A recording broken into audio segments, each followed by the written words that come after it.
Oke, kita masuk aja langsung ke yang pertama, yaitu tentang sistem produksi Toyota atau Toyota Production System. Jadi dalam Toyota Production System itu ada 3 komponen yang penting yang perlu dilakukan oleh Toyota. Jadi kenapa kok Toyota ini menjadi anggapannya masuk ke dalam konsep dari manajemen operasional? Karena Toyota ini merupakan salah satu perusahaan, enggak salah satu, mungkin satu-satunya perusahaan ya, yang cukup canggih dalam membuat sistem produksi. Karena di sini Toyota ini kan menggunakan just in time.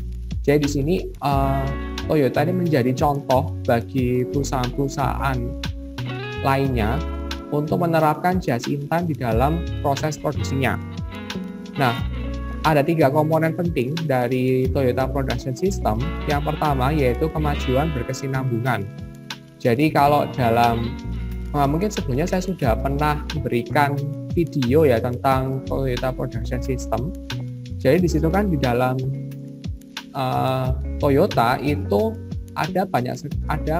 dia tuh kayak benar-benar melakukan perbaikan yang terus-menerus gitu. Jadi Toyota itu sangat mengedepankan, atau mungkin yang bisa dikatakan dengan Kaizen ya, kalau di Jepang itu dia tuh benar-benar melakukan perbaikan yang terus-menerus dan selalu melakukan inovasi. Jadi nggak hanya berhenti di satu titik aja, atau mungkin hanya berhenti pada suatu produk, ataupun juga nggak hanya berhenti pada bagian tertentu, tapi di sini untuk Toyota itu sangat mengedepankan yang namanya selalu melakukan perbaikan. Jadi proses produksinya itu tidak berhenti, maksudnya hanya untuk ya itu aja, maksudnya nggak stagnan gitu, tapi dia selalu melakukan perbaikan di setiap baik proses produksinya maupun juga dalam membuat suatu produknya. Nah, itu adalah komponen inti dari Toyota Production System. Lalu yang kedua yaitu penghormatan terhadap sumber daya manusia. Di sini kalau di dalam Toyota, karena juga mungkin ya karena culture dari perusahaan, culture di Jepang juga, karena kan untuk Jepang itu kan memiliki culture yang sangat mengedepankan respect ya. Jadi kalau terutama di Asia, terutama juga di Jepang, itu sangat respect banget dengan terutama di atasan maupun yang orang yang lebih tua. Nah, maka dari itu di sini dalam Toyota itu karena adanya penghormatan terhadap baik maksudnya terhadap orang-orang yang ada di dalam perusahaan, maka di sini karyawan itu menjadi semacam termotivasi, ataupun juga ya anggapannya kalau misalnya dianggap ataupun dihormati, itu kan namanya manusia itu kan juga pasti senang gitu ya kalau dihormati. Nah, maka dari itu dengan adanya penghormatan terhadap SDM yang ada di Toyota, itu membuat karyawan selalu selalu terlibat di dalam setiap proses produksinya dan selalu berusaha untuk bekerja secara optimal. Nah, itu mengapa kok Toyota itu menjadi salah satu perusahaan yang cukup sukses di dalam, terutama dalam produksi mobil maupun kendaraan motor ya. Nah, itu karena karyawannya itu sangat-sangat ingin terlibat di dalam setiap proses dalam Toyota, maupun juga selalu berusaha untuk bekerja secara optimal karena adanya penghormatan kepada karyawannya itu. Nah, itu yang ketiga yaitu adanya praktik kerja standar. Jadi kalau misalnya dalam proses produksi, ya bisa dikatakan SOP-nya ya, jadi standar operational prosedurnya. Jadi memang standar kinerja itu sangatlah penting. Kan kita dulu di pertemuan sebelumnya itu kan kita sudah bahas tentang manajemen kualitas ya. Jadi anggapannya kalau misalnya punya standar, itu berarti kita sudah tahu standar ataupun target yang ingin dicapai oleh perusahaan. Nah, maka dari itu di sini maka dari itu Toyota sangat menerapkan itu dan sangat harus karyawan tuh harus memenuhi kerja standar ini, jadi supaya tidak melenceng ke kanan ke kiri gitu. Nah, kalau misalnya dalam Toyota ini kan tadi ada yang namanya Kaizen ya. Kaizen ini adalah suatu istilah dari Jepang, di Jepang, yang artinya itu selalu melakukan perbaikan. Nah, tadi kan berkaitan dengan kemajuan berkesinambungan. Nah, di Toyota, orang direkrut, dilatih, dan diperlakukan sebagai pekerja yang andal. Mereka diberdayakan, dan Toyota Production System menerapkan pelatihan silang agresif dan sedikit klasifikasi kerja. Jadi memang di Toyota itu memang tujuannya adalah karyawannya supaya bisa bekerja secara optimal ya, ataupun anggapannya mereka tuh benar-benar dianggap sebagai orang-orang yang berkualitas gitu ya. Jadi yang ya, maka dari itu di sini dalam Toyota karyawan tuh sangat dilatih dan diperlakukan sebagai pekerja yang memang handal gitu loh, yang memang sudah terbukti bagusnya gitu. Nah, maka dari itu di sini ya akhirnya karyawan itu menjadi termotivasi untuk memberikan yang terbaik kepada Toyota. Nah, ini adalah praktek kerja standar yang di dalam Toyota. Ini ada empat prinsip. Yang pertama yaitu pekerja diklasifikasikan secara lengkap berdasarkan pada isi, urutan, waktu, dan hasil. Jadi mereka itu pekerjaannya itu benar-benar spesifik banget. Jadi isinya itu apa, maksudnya pekerjaannya itu apa aja, lalu urutannya itu seperti apa supaya tidak chaos ya, ataupun tidak, maksudnya tidak acak-acakan. Jadi kalau misalnya dalam proses produksi itu kan pasti kita harus memperhatikan urutan proses produksinya ya. Kalau misalnya belajar di MO1 ya, berarti MO1 kemarin kan ada tentang proses produksi ya. Nah, itu kan pasti ada urutan-urutannya, sehingga jadi nggak ngasal gitu ya, maksudnya melakukan proses produksinya biar tidak biar apa ya, maksudnya memang sudah terspesifikasi gitu supaya karyawan itu bisa lebih apa ya, bisa bekerja secara lebih sesuai dengan urutannya gitu. Kalau misalnya sudah ada urutannya kan sudah enak gitu loh untuk dilakukan. Lalu berdasarkan waktunya itu juga harus diperhatikan, berarti misalnya proses produksi A itu memerlukan waktu misalnya 10 menit. Nah, berarti ya sebisa mungkin itu dilakukan supaya tidak membuang waktu maupun juga tidak mengalami delay, tidak sampai terlambat. Dan juga hasilnya ya pasti sebisa mungkin dioptimalkan supaya ya, karena kan hasil itu atau produknya itu kan nanti akan dikonsumsi oleh konsumen. Nah, maka dari itu kalau misalnya produknya jelek ya konsumen tidak akan mau membeli. Lalu berikutnya yang prinsip kedua yaitu pelanggan internal dan eksternal, yaitu di sini berkaitan dengan kalau koneksi dengan pemasok bersifat langsung, personel khusus, metode, waktu, dan jumlah. Jadi di sini kalau misalnya berkaitan dengan Toyota ini menerapkan adanya koneksi dengan pemasok. Jadi kan pemasok ini kan merupakan bagian penting ya dari proses produksi maupun juga bagi perusahaan, karena ini mempengaruhi kualitas dari bahan baku yang dibutuhkan. Nah, maka dari itu di sini Toyota sangat memperhatikan bahan bakunya tersebut dan mempunyai koneksi dengan pemasok sehingga pemasok ini bisa memberikan bahan baku sesuai dengan apa yang diharapkan oleh konsumen, oleh perusahaan Toyota. Lalu aliran produk dan jasa bersifat secara sederhana dan langsung. Barang dan jasa diarahkan menuju orang dan mesin tertentu. Jadi memang untuk aliran produknya itu harus, tadi kan kembali lagi ke yang poin pertama, jadi di sini kan harus sesuai dengan urutan-urutannya ya.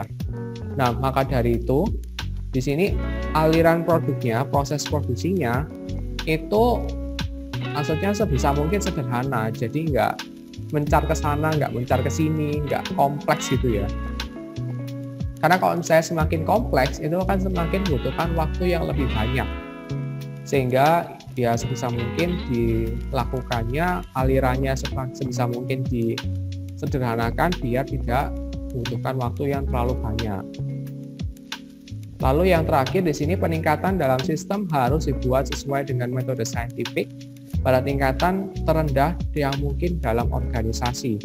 Jadi memang kalau sebisa mungkin sistemnya itu maksudnya metode saintifik itu kan sudah terukur ya, terukur dengan jelas, maupun juga ada semacam pengontrolannya. Jadi ada benchmark ataupun juga kayak semacam sudah lebih eksak gitu loh. Jadi kalau misalnya abstrak itu kan susah untuk diukur. Nah, maka dari itu di sini kalau misalnya melakukan peningkatan, maka membutuhkan sesuatu yang mudah terukur dan juga lebih, maka dari itu karena mudah terukur sehingga pengontrolannya lebih mudah gitu. Berikutnya yaitu operasi ramping atau lean operation. Jadi kalau berkaitan dengan operasi ramping atau lean operation itu cenderung sama-sama memiliki sifat-sifat sebagai berikut, yaitu menggunakan teknik-teknik just in time untuk menghilangkan secara virtual seluruh persediaan. Jadi kan kalau misalnya kita sudah pelajari tentang just in time, tujuan dari just in time itu kan untuk mengurangi persediaan supaya biaya penyimpanannya tidak banyak, lalu juga tidak banyak yang ada di gudang, sehingga karena maka dari itu ketika bahan baku datang maka langsung diproduksi bahan baku tersebut, lalu akhirnya produknya selesai dan dikirimkan ke konsumen pada saat itu juga. Jadi di sini tujuannya kan ramping ya. Jadi ramping ini supaya biar tidak membutuhkan banyak space ataupun juga membutuhkan banyak tempat, maka dari itu di sini sebisa mungkin dirampingkan gitu maksudnya, biar nggak ada banyak persediaan sehingga menggunakan teknik just in time. Lalu berikutnya di sini ada membentuk sistem yang membantu pekerja menghasilkan produk sempurna setiap waktu. Jadi memang kalau misalnya dalam operasi ramping ini memang membutuhkan suatu produk yang sempurna ya, maksudnya sebisa mungkin lah pastinya membuat produk yang memuaskan kebutuhan konsumen. Nah, maka dari itu kalau misalnya produknya banyak yang cacat sehingga membutuhkan persediaan yang semakin banyak. Karena just in time ini kan sebisa mungkin mengurangi persediaan ya. Sedangkan kalau misalnya banyak barang yang cacat, itu kan akan membutuhkan persediaan lagi. Nah, kalau misalnya nggak ada persediaannya ya nggak bisa melakukan proses produksi. Nah, maka dari itu di sini sebisa mungkin dalam lean operation itu akan membuat sistem yang sehingga akhirnya menghasilkan produk yang sempurna gitu setiap waktunya. Lalu berikutnya di sini ada mengurangi tempat yang diperlukan dengan perkecil jarak perjalanan. Nah, di sini sebisa mungkin tempatnya itu tidak terlalu banyak ya, sehingga biar nggak terlalu banyak tempat juga, nggak terlalu banyak ruang, space-nya itu biar semakin rapat. Maka dari itu di sini sebisa mungkin nggak terlalu banyak menggunakan tempat gitu. Kalau bisa ya di dalam satu tempat yang sama gitu kan, biar nggak kesana kemari gitu. Lalu berikutnya ada mengembangkan kemitraan dengan pemasok, membantu mereka memahami kebutuhan utama pelanggan. Nah, jadi di sini kalau misalnya berkaitan dengan pemasok, ya tadi kan saya sudah jelaskan ya, karena pemasok itu kan merupakan anggapannya bahan baku itu merupakan tanggung jawab dari pemasok. Kalau misalnya kualitasnya buruk, maka hasil akhirnya atau produknya itu pasti akan buruk gitu. Nah, maka dari itu di sini perusahaan ini sebisa mungkin untuk menjelaskan ataupun juga memberikan pemahaman kepada pemasok sehingga akhirnya pemasok ini bisa mengetahui kebutuhan utama pelanggan itu apa sih, sehingga akhirnya bisa memberikan persediaan atau bahan baku yang sesuai dengan kebutuhan dari pelanggan dan juga pasti kebutuhan perusahaan. Lalu berikutnya, mendidik pemasok untuk menerima tanggung jawab demi memuaskan kebutuhan akhir pelanggan. Ya, sebisa mungkin pemasok ini dididik supaya dapat menerima tanggung jawab. Karena kalau misalnya pemasoknya tidak bertanggung jawab, pengennya perusahaan ini A, tapi ternyata diberikannya E gitu kan. Nah, jadi di sini kan merupakan, maksudnya pemasoknya jadi nggak bertanggung jawab gitu loh. Mungkin ada barang yang cacat, bahan bakunya yang nggak baik, padahal sudah bayar mahal gitu istilahnya. Nah, maka dari itu sebisa mungkin pemasok harus bertanggung jawab terhadap kebutuhan bahan baku yang dibutuhkan oleh baik perusahaan maupun pelanggan. Karena pada akhirnya juga pasti pelanggan inilah yang akan menggunakan atau mengkonsumsi produk yang dihasilkan oleh perusahaan. Oke, selanjutnya di sini kalau masih berkaitan dengan operasi ramping atau lean operation ataupun sifat-sifat dalam lean operation. Nah, di sini ada menghilangkan segala sesuatu kecuali kegiatan-kegiatan yang memberi nilai tambah. Jadi, penanganan material, pemeriksaan, dan pengerjaan ulang merupakan sasaran hal tersebut karena tidak memberikan nilai tambah bagi produk. Jadi, sebisa mungkin dalam lean operation ini karena memang mengefisiensikan tempat maupun juga kegiatan ya sebisa mungkin karena melakukan just in time. Jadi kan bahan baku datang, proses produksi, lalu produknya jadi dan didistribusikan bisa pada hari yang sama. Jadi sebisa mungkin produksinya ya sesingkat mungkin, jangan sampai larut-larut gitu kan. Kalau misalnya larut malam kan bisa distribusinya nggak berjalan dengan baik. Nah, maka dari itu di sini ketika perusahaan melakukan lean operation itu mengurangi hal-hal yang nggak penting gitu loh. Jadi kalau misalnya nggak penting itu nggak usah dilakukan. Nah, maka dari itu di sini harus menentukan manakah kegiatan yang bisa memberikan nilai tambah atau yang penting dengan kegiatan yang tidak penting gitu. Lalu berikutnya ada mengembangkan pekerja dengan terus-menerus meningkatkan desain pekerjaan, pelatihan, komitmen pekerja, kerja tim, dan pemberdayaan. Nah, di sini kalau misalnya tadi kan sebisa mungkin karyawan ini melakukan yang terbaik buat perusahaan ya.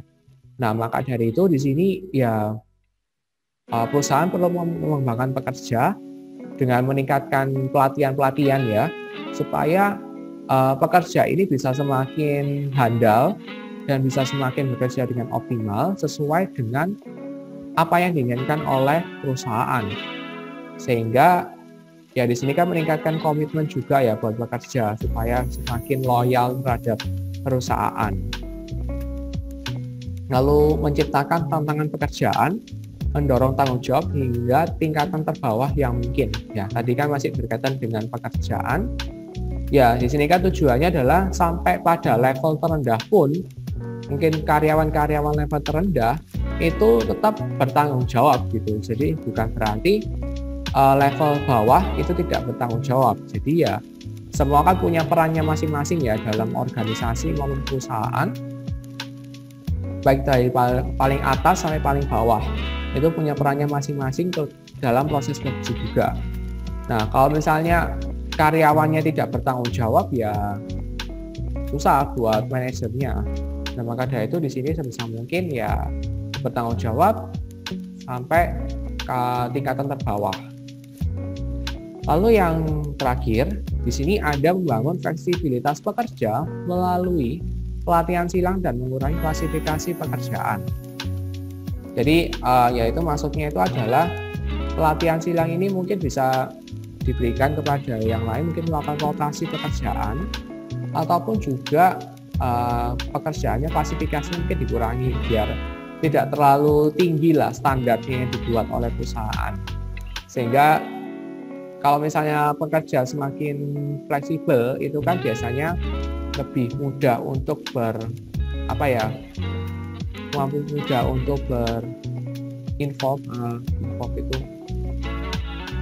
berkolaborasi maupun juga terlibat di dalam perusahaan, sehingga di sini akhirnya karyawan pun juga menjadi lebih nyaman gitu dalam bekerja maupun juga ketika melakukan pekerjaan di perusahaan itu. Di sini operasi ramping atau lean operation dalam bidang jasa. Jadi di sini kalau dalam bidang jasa itu yang bukan memproduksi barang ya. Nah, itu di sini contohnya adalah McDonald. Ya, McDonald memang produksi barang sih, maksudnya juga produksi makanan. Tapi di sini maksudnya itu lebih kepada pelayanannya.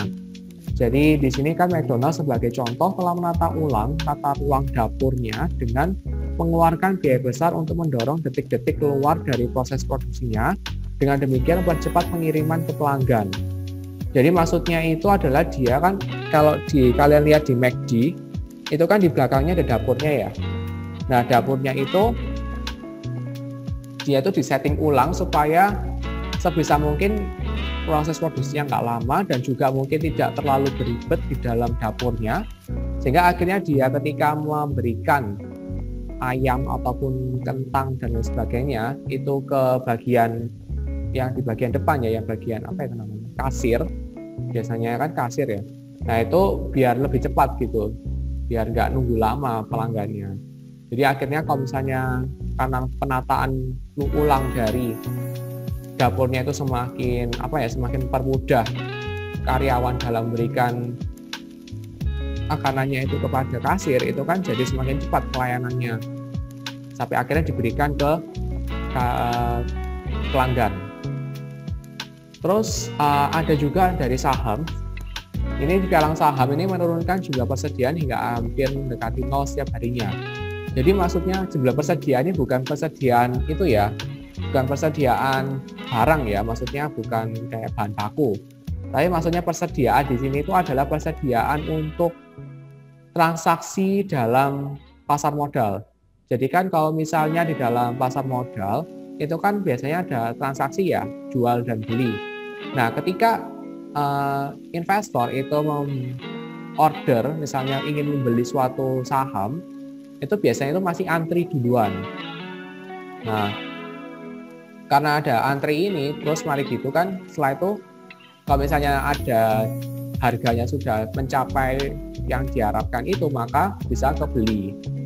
Nah, maka dari itu di sini kan untuk maksudnya jumlah persediaannya ada transaksi dalam hariannya. Jadi sebisa mungkin ya dalam satu hari itu diselesaikan semua transaksi maupun semua antrian yang ada di dalam pasar modal itu.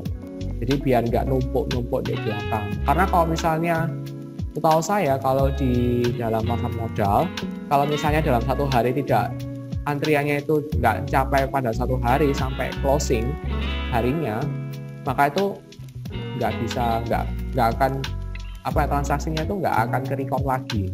Jadi besoknya itu harus ngulangi lagi. Nah itu kan jadi anggapannya ya kurang enak lah buat investor untuk melakukan transaksi dalam pasar modal. Jadinya sebisa mungkin ya diselesaikan pada hari itu juga. Lalu melalui penentuan jadwal yang panjang lebar ini maksudnya yang semakin fleksibel ya, maksudnya semakin lebih lama waktunya. Lalu personel dihadirkan pada waktu yang tepat untuk menutupi puncak-puncak permintaan pelanggan. Jadi maksudnya itu adalah ketika waktunya itu semakin lebih lama ataupun juga semakin fleksibel. Jadi akhirnya di sini karyawan itu mungkin bisa lebih mampu dalam bekerja secara optimal untuk memenuhi permintaan pelanggan. Terutama ketika lagi puncak-puncaknya nih, lagi banyak-banyaknya pelanggan ini minta membeli produk dari perusahaan. Jadi ya sebisa mungkin sefleksibel mungkin biar karyawannya itu gak stres gitu ya untuk memenuhi semua permintaan dalam satu waktu yang singkat gitu. Oke, sampai sini dulu untuk penjelasan tentang operasi ramping.